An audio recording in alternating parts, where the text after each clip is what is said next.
Aloha. I fed all the street cats and gave them fresh water. They were all accounted for, but many of them were hiding and scared for some reason. There's got to be some good people in a bad neighborhood like me, but the majority, like the majority of people in prison, are there for a reason. The guy who hasn't given me back my parking pass is a great example. What is his logic? He gave me $20 in June. It's now August 7th. I need the pass back. I told him at the very beginning it would only be for a month or two. But he apparently has ghetto poor person logic.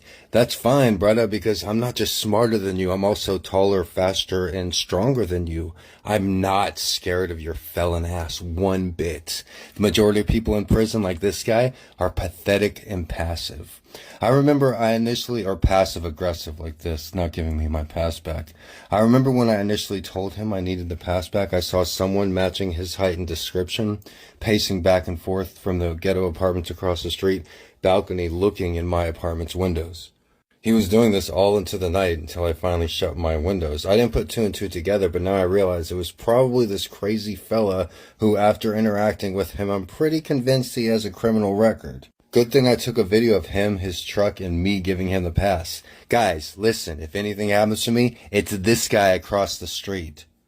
One thing he's not aware of is I actually have a higher IQ than anybody he's ever spoken to or interacted with in his entire life. If you're gonna mess with someone, you probably shouldn't pick the smartest guy in the room. He might just know a little bit more than you do. He may have some tricks up his sleeve that you're not aware of, like calculus. Also, if you're going to openly steal someone's parking pass, you probably shouldn't do it to somebody that has 35,000 dedicated community members and millions of daily viewers. Guy obviously isn't the sharpest tool in the shed and already has a criminal record. He probably has a parole officer or a probation officer, and I guarantee you he has no sort of education degree and can barely read.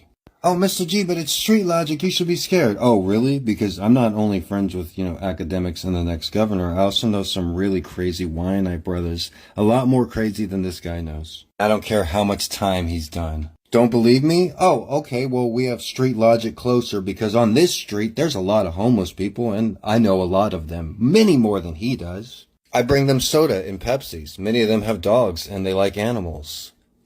I know the exact homeless people who were trying to break into his exact truck. I previously told the homeless, oh, leave that guy alone. He's a good guy. He goes to work every day. I won't tell them that anymore. See, when this guy saw me walking down the street with groceries in each hand, he looks at me and just starts laughing and starts mocking me.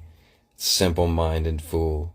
I'm objective. Like, he literally has never met anybody as smart as me. He literally doesn't know anybody as famous as me. He'll never know a published writer. More people watch my videos in one day than he'll know in his entire pathetic life. And yes, I called him pathetic. Anybody that stoops so low to try to steal my parking pass is pathetic. Any man that shakes another man's hand and goes on against his word just like that, that's not a man.